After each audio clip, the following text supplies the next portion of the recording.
سلام، ان شاء الله تكونوا بخير. مرحبا بكم ومرحبا بيا عندكم في قناتكم سونغ تاع الجيري، قناتنا اللي نحاولوا من خلالها نحضروا وصفات خاليه من الغلوتين بطريقه سهله وبسيطه. نوه في كل مره للمنتجات الخاليه من الغلوتين الجديده منها اللي دخلت للاسواق الجزائريه، وحتى المنتجات اللي تعودنا على استعمالها. كيفاش نتجنبوا التلوث بالغلوتين عند اقتناء العديد والعديد من المنتجات. نديتكم في جولة خفيفة لاقتناء بعض المنتجات وش لقيت بدون غلوتين.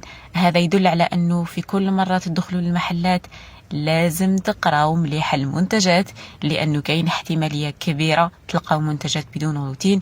وجود العلامة في منتج ما يعنيش بالضرورة أنه كل المنتجات تحتوي على الغلوتين، فوجود الرمز على المنتج ضروري قبل اقتنائه.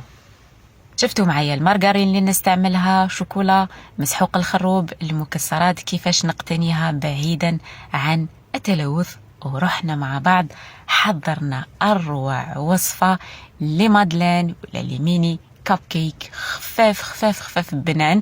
الحاجة اللي مميزة فيهم انه راهم بدون سكر بدون زيوت مهدرجة، لكن الحلاوة والبنة مضمونة. الأكثر من ذلك القوام الرهيب تاعهم والطريقة السهلة في الإنجاز والمكونات البسيطة تخليكم تنجزوهم اليوم بالذات. فرجة ممتعة. بسم الله وعلى بركة الله. لتحضير هاد الوصفة وش نحتاجو؟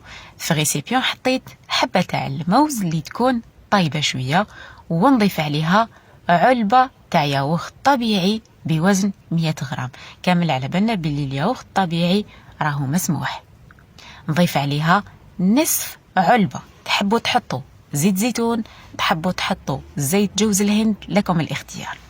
منتج هالتي سبون اللي استعملناه من قبل، زبدة الفول السوداني اللي راهي بدون غلوتين وبدون سكر كذلك، راح تعاونكم في تعويض الزيوت المهدرجة. حطيت ملعقة كبيرة منها، دونك تقدروا تستعملوا أي زبدة فول سوداني كانت متوفرة عندكم.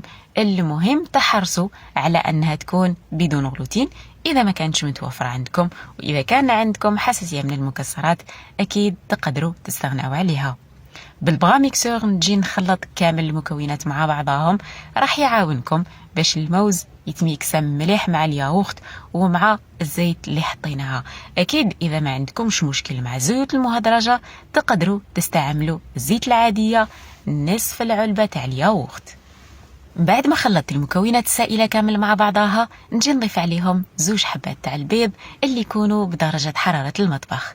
نخلط المكونات السائلة كامل مع بعضها، وإذا شفتوا في كل مرة ما نستعملش سكر فانيليا، ونعتمد على العطر اللي يكون إما في المكونات اللي حطيناها ولا في المضافات كذلك.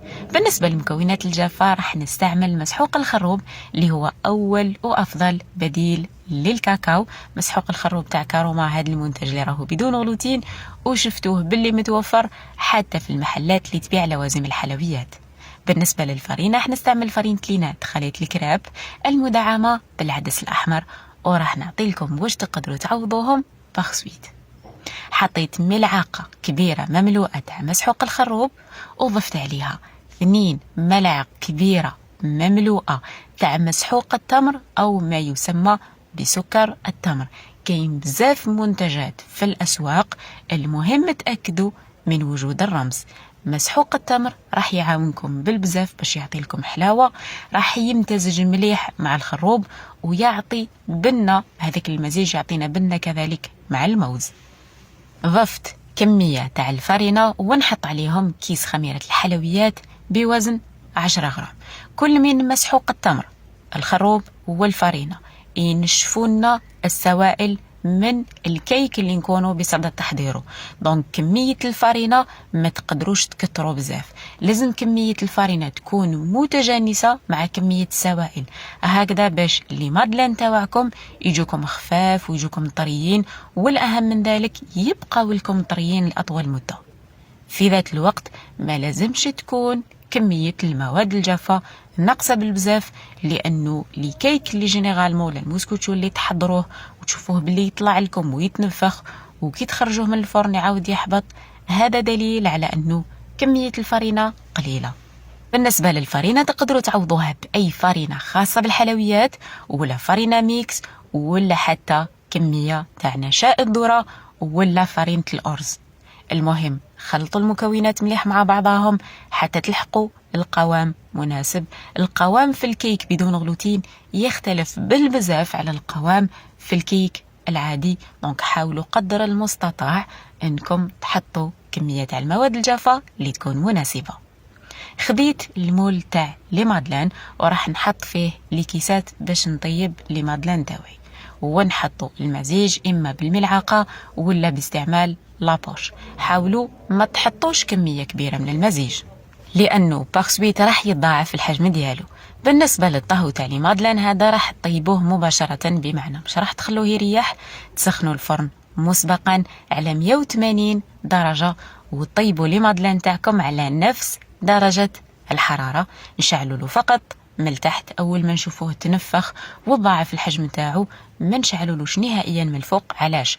لانه ديجا راهو فيه كميه تاع الخروب وبالتالي اللون تاعو بني ما يحتاجش ياخذ تحميره. وباغسويت راح نحطوا له وحده تزيين اللي راهو اختياري وكل واحد كيما يحب يزينو، دونك ما تحتاجوش كامل تعطيو له تحميره من على السطح.